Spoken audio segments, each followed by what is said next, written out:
After 1 year, 7 months, 13 hours, 46 minutes, 18, 19, 20 seconds later, I got a chance to be on a stage again, and I took it. And it was messy, terrifying, and a little bit salty.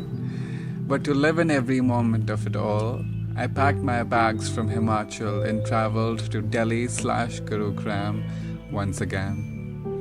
And it was kind of scary as I feared coming in contact with COVID. But I'm back home now. And it's been a couple of weeks, and apart from my unusually usual sinusitis, everything seems chill. Literally, the weather here is so nice, I felt like an iceberg in Delhi, melting away. Because during the 10 minutes time frame between waiting for my cab or getting off of it and reaching a venue or going to the nearest metro station, I melted.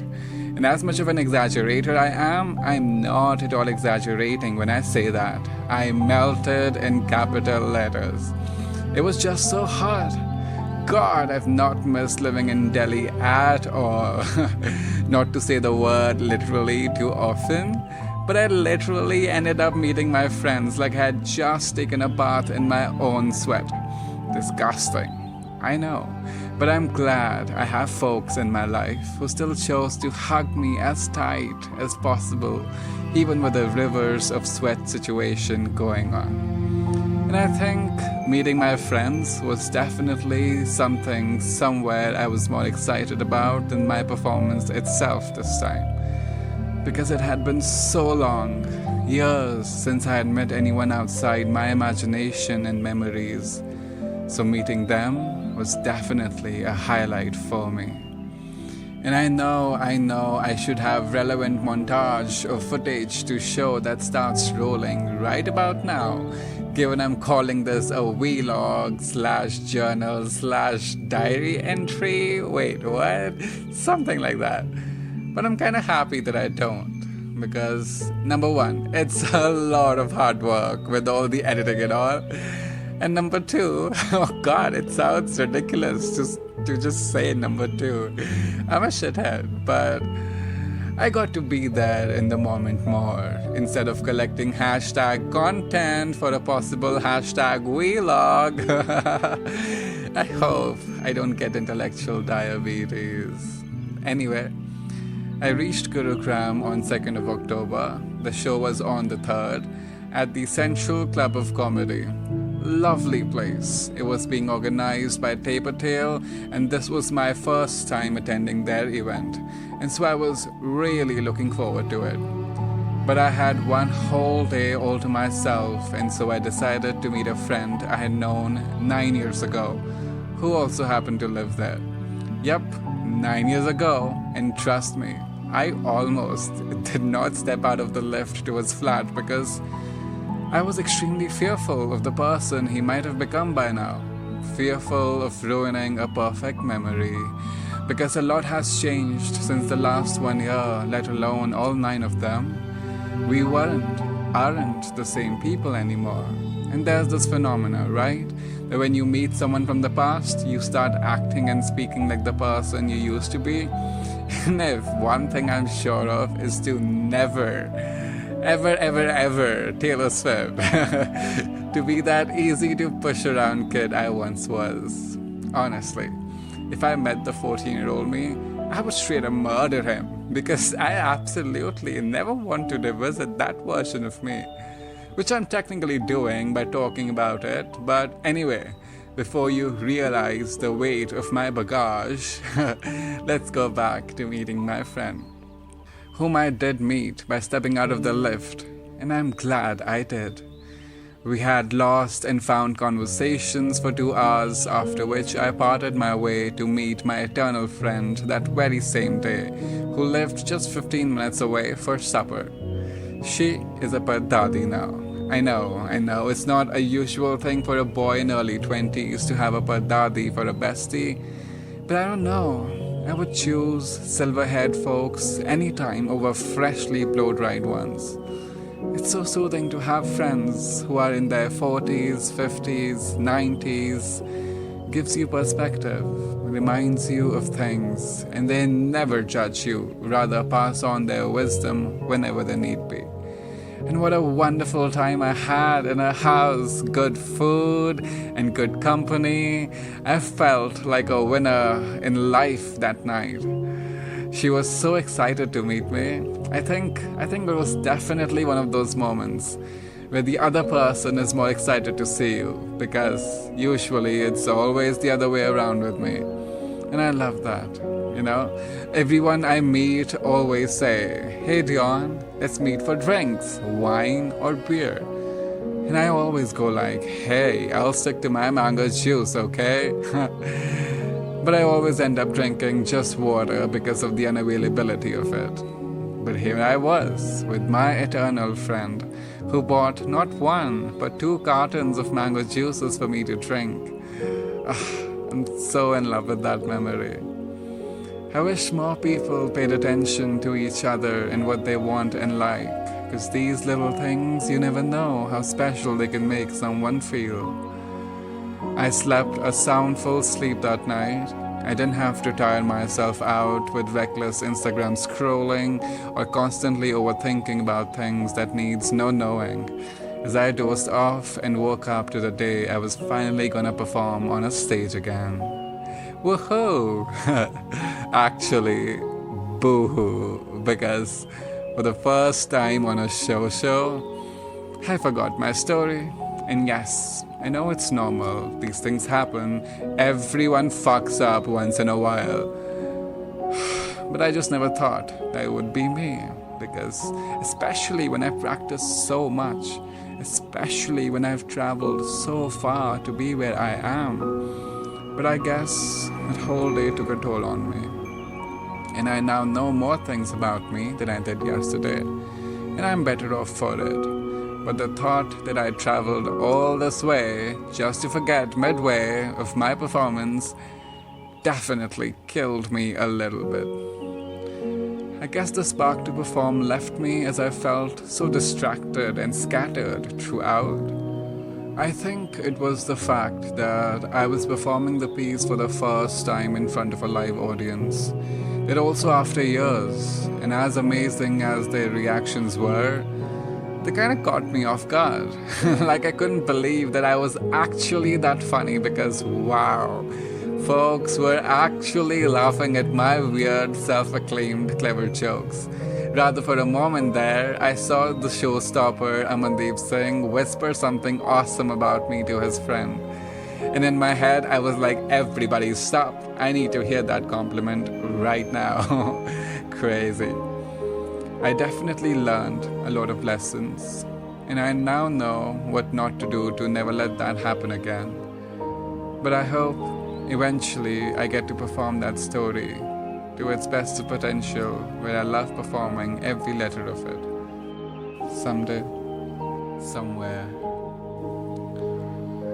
Though I think the biggest thing that threw me off of my game was the fact that the moment I entered the venue, I did get to meet some really cool artists and folks I had met on a slam or on a screen, and it was beautiful.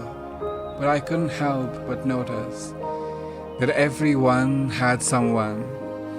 All these performers and audience members had come with their nana, nani, sister, cha-cha, chachi, brother, best friend, this or that person. And there I was, sitting in the corner of the hall, utterly and insufferably alone again. I've just spent majority of my life living and loving to be dangerously alone. But it just scared me this time.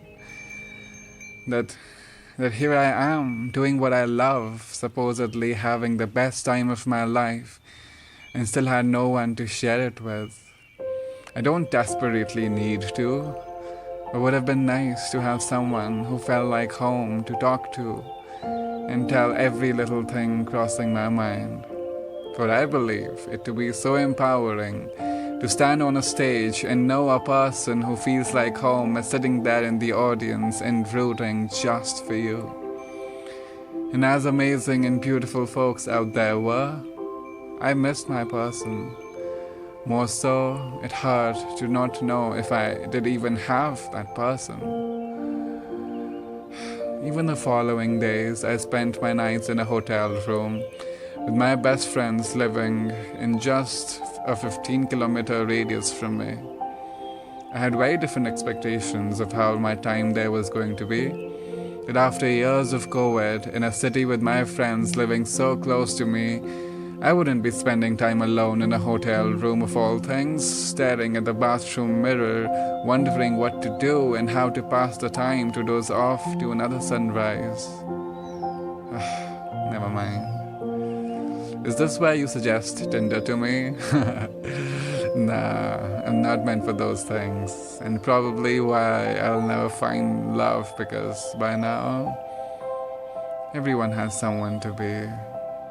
But anyway, the following days, that is 4th, 5th, 6th and 7th, were full of love and heartbeats, as I did meet pre, senior and junior. I met Rin, Ish, Ani, Daisy, Saurav and Rishi. And as I met more and more of my friends, each day I felt my strength coming back. And it gave me a sense of calm, that even though so much has changed, some things have not. Like the way Ani glitters in conversations, the way Ish looks at me like a proud mama bear, the way Rishi walks around searching for his glasses like a blind man, sort of Santa Claus laugh, and the way Dilshad carries fireworks with her everywhere she goes, and so much more. And in all my sulking, being with them reminded me that there is so much more left to be done and lived in. The mess up on the third show was just one of those things I must get over with. This feeling of loneliness too shall pass. And rather, I should apply more of those self-love speeches I so casually give out to folks. I mean, why couldn't I have simply read a book, explored Delhi on my own instead of waiting around for company? I do understand now that I shouldn't be this dependent and sad. And I wasn't usually. But it's okay to feel the way I felt. But in order to thrive and not just survive, I have to be my own anchor now. And if I ever feel like coming undone on a show again, or feel too alone there, I must remember that all my loved ones are there with me on that stage, in the audience, in my heart, always. That as great it would be to have a person who feels like home everywhere I perform, I must find a home within me first, because I am doing this for me. And with my newly found lessons, it did get better, as on 8th I had my second shoot/show for Ferns and Petal and Truly Madly Dating app. I won their competition in September and therefore landed a feature. The shoot was at the studio of FNP headquarters, where I ran into the same circle of artists I met during the show on the 3rd. I felt more centered and comfortable this time, as I started feeling an invisible layer of connection to some of them, and realized that I must stop performing to impress or prove myself to anyone. Because I'm so over that whole phase, and I have victory in 6 national slams to further confirm that. I must remember to perform for me and my love for performing. And I'm quite happy with that performance. Disclaimer, I even snorted like a pig 20 seconds into the poem. Yeah, just like that. Oh God, so excited for you to see them whenever they release. And there's someone else I met, who is a secret for now. I don't know if the chapter's over or has it just begun. Only time will tell. But there's surely someone I'll be writing poems and stories about for a while. And if I am dating enough, you'll hear them, for sure. The very same night, that is after the show on 8th, I took a 13-hour bus back home. And throughout the journey, I kept thinking about how much I want to do this and how badly I want to perform again. A smile, no, a grin was plastered on my face throughout the journey back home as I relived all the funny, beautiful bits, laughter, and conversations in my head. And I could feel the stranger sitting next to me thinking, what a creep. I wouldn't blame him, but I can't wait to live a lot more on a stage again and smile like a fool in public places. Let the spotlight hit me and see an orange sea of cloud before my eyes, echoing and whispering that this is who I am, and I am where I'm meant to be. Well, I'm back home in Palampur right now, talking to the trees, the stars, and the wind, bending moon's ear, counting leaves, watching birds do what they are meant to, flying in the infinite sky. And I hope to conjure the same courage to be just like them and keep doing what I am meant to. And yes, I know you have wanted me to shut up 10 minutes ago, so I'll let this moment mark our farewell for now, given you're still here. Thanks for listening to this old thing. See you somewhere in time again.